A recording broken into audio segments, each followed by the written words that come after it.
Hello, welcome to angels thoughts. അപ്പോൾ ഇപ്പോൾ ഈയിടെയായിട്ട് ഞാൻ കുറേ ന്യൂസ് കാണുന്നുണ്ട്. ഓരോ പെൺകുട്ടികൾ ആത്മഹത്യ ചെയ്യുന്നത്. അപ്പോൾ ആദ്യം ഒരെണ്ണം കണ്ടതിനകത്ത് കുട്ടിയും അമ്മയും കൂടെ ആയിട്ടാണ് ആത്മഹത്യ ചെയ്തത്. പിന്നെ അതായത് കുട്ടീനെ കഴുത്ത് ഞെരിച്ചിട്ട് അമ്മ ആത്മഹത്യ ചെയ്തു. പിന്നെ അടുത്തത് ഇപ്പം ഇന്നലെയായിട്ട് അതേപോലെ വേറെ ഇന്ന് കണ്ടത് അടുത്ത ഒരാൾ ഇതേപോലെ ആത്മഹത്യ ചെയ്തത്. അപ്പോൾ എല്ലാത്തിനും കാരണം കുടുംബ പ്രശ്നമാണെന്നൊക്കെ പറഞ്ഞു. അപ്പോൾ ഒരാൾ ആത്മഹത്യ ചെയ്ത് കഴിയുമ്പോൾ ഒരുപാട് പേര് കമൻറ്റിൽ പറയും, ഇതങ്ങനെ പ്രശ്നമെല്ലാം ഉണ്ടെന്നുണ്ടെങ്കിൽ ഡിവോഴ്സ് ചെയ്തിട്ട് വേർപിരിഞ്ഞിട്ട് അല്ലെങ്കിൽ വന്ന് നിന്നാൽ പോരായിരുന്നോ, സ്വന്തം കാലിൽ നിന്നാൽ പോരായിരുന്നോ, അങ്ങനെ അത്രയും ബുദ്ധിമുട്ടാണെന്നുണ്ടെങ്കിൽ ജീവിക്കേണ്ട കാര്യമില്ലല്ലോ, അങ്ങനെ കഷ്ടപ്പെട്ട് ജീവിക്കണ്ടല്ലോ എന്നൊക്കെ പറയുന്നത്. അതേപോലെ തന്നെ ഇപ്പം ഒരുപാട് പേര് ഡിവോഴ്സ് ആയതിനു ശേഷം ഡിവോഴ്സ് ആയെന്നും പറഞ്ഞ് വീഡിയോ ഇടും. അപ്പോൾ ആ വീഡിയോയ്ക്കും കമൻ്റായിട്ട് ഒരുപാട് കമൻറ്റ് പറയുന്നുണ്ട്, ഡിവോഴ്സ് ആയതിനെ കുറ്റം പറഞ്ഞുകൊണ്ട്. അപ്പോൾ ശരിക്കും എന്താണ് ആളുകൾ ചെയ്യേണ്ടത്? ഡിവോഴ്സായിട്ട് അന്ന് നാട്ടിൽ നിന്ന് എല്ലാവരോടും പറയുന്നതാണോ, അതോ ഒന്നും എല്ലാം സഹിച്ച് ക്ഷമിച്ച് അവസാനം ഇതേപോലെ ആത്മഹത്യ ചെയ്യണം?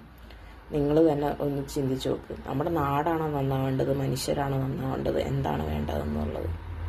കാരണം ആർക്കും ഒരു ഇങ്ങനെ പെരുമാറുന്ന ഒരു സമൂഹത്തിൽ എന്ത് വിശ്വസിച്ചാണ് ആളുകൾ ജീവിക്കുക?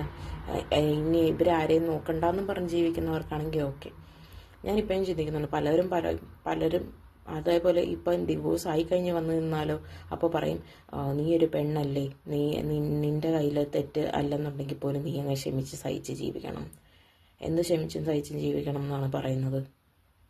അപ്പോൾ ഒരാൾക്ക് സ്വന്തമായിട്ട് ജീവിക്കാൻ പറ്റുന്നുണ്ടെങ്കിൽ ഒരു ആണിൻ്റെ തുണ വേണ്ട, എനിക്ക് കൊച്ചുങ്ങളുണ്ടെങ്കിൽ അവരെ നോക്കാം, എനിക്ക് സ്വന്തമായിട്ട് ജീവിക്കാൻ പറ്റും എന്നുള്ള ഒരു ഇതുണ്ടെന്നുണ്ടെങ്കിൽ ധൈര്യമായിട്ട് അവർ ജീവിക്കുന്നതിന് ആർക്കെന്താ കുഴപ്പം? അവരവരുടെ ജീവിതമല്ലേ ജീവിക്കുന്നത്. അല്ലെങ്കിൽ കുറച്ച് നാൾ കഴിയുമ്പോഴത്തേക്കും അവർ ആത്മഹത്യ ചെയ്തു എന്ന് പറയുമ്പോഴത്തേക്കും, അയ്യോ അവരങ്ങനെ ചെയ്തല്ലോ, എന്തിനാ അങ്ങനെ ചെയ്തത്, അങ്ങനെ വന്ന് നിന്നാൽ പോരായിരുന്നു എന്ന് പറഞ്ഞിട്ട് കാര്യമില്ല, സഹതപിച്ചിട്ട് കാര്യമില്ല.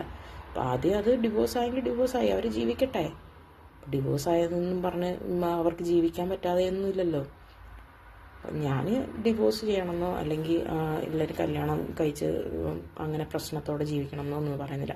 ഇപ്പോൾ പലരും ഇങ്ങനെ ആത്മഹത്യ ചെയ്യുന്നു എന്നുള്ള ഒരു ഇത് കണ്ടപ്പോഴത്തേക്കും അതിനകത്ത് കമൻറ്റ് നല്ലത് പറയാനും അതേപോലെ മോശം പറയാനും ആളുകൾ എപ്പോഴും ഉണ്ടാവും. അപ്പം അവരെ പേടിച്ചിട്ട് ഓരോരുത്തരും ഒന്നും ചെയ്യാതിരിക്കുകയൊന്നും വേണ്ട. നമുക്ക് എന്ത് തോന്നുന്നു അതങ്ങ് ചെയ്യുക. അപ്പോൾ ആരെയും നോക്കേണ്ട കാര്യമൊന്നുമില്ല. കാരണം ഈ പറയുന്ന ആരെയും നമുക്കൊന്നും കൊണ്ട് തരാനും പോണില്ല. നമുക്ക് ജീവിക്കണമെന്നുണ്ടെങ്കിൽ നമ്മൾ തന്നെ പണിയെടുത്ത് അങ്ങോട്ട് ജീവിക്കുക. അപ്പോൾ എല്ലാ പെൺകുട്ടികളും അങ്ങനെ തന്നെ വിചാരിച്ചു കഴിഞ്ഞ് കഴിഞ്ഞാൽ കാര്യം കഴിഞ്ഞു. സ്വന്തമായിട്ട് ജീവിക്കാനായിട്ട് ഒരു കൽപ്പുണ്ടോ, അതായത് ജീവിക്കാനായിട്ട് ജോലിയുണ്ടോ, നല്ലൊരു ജോലിയുണ്ടോ, വരുമാനമുണ്ടോ, ആരെയും ആശ്രയിക്കാതെ ജീവിക്കാൻ പറ്റുമോ എന്നൊക്കെ നോക്കിയാൽ മാത്രം മതി. അല്ലാതെ ഈ സമൂഹം നോക്കിക്കൊണ്ട് മറ്റുള്ളവർ പറയുന്നത് നോക്കിക്കൊണ്ട് ജീവിക്കാൻ നിന്ന് കഴിഞ്ഞാൽ അതിനെ നേരം ഉണ്ടാവുള്ളൂ. അപ്പോൾ അത് ഓർത്ത് ജീവിക്കാൻ പറ്റിക്കഴിഞ്ഞ് കഴിഞ്ഞാൽ അത്രയും നല്ലത്. അപ്പോൾ ഇത്രയേ ഉള്ളൂ ഇന്നത്തെ വീഡിയോ. Bye bye.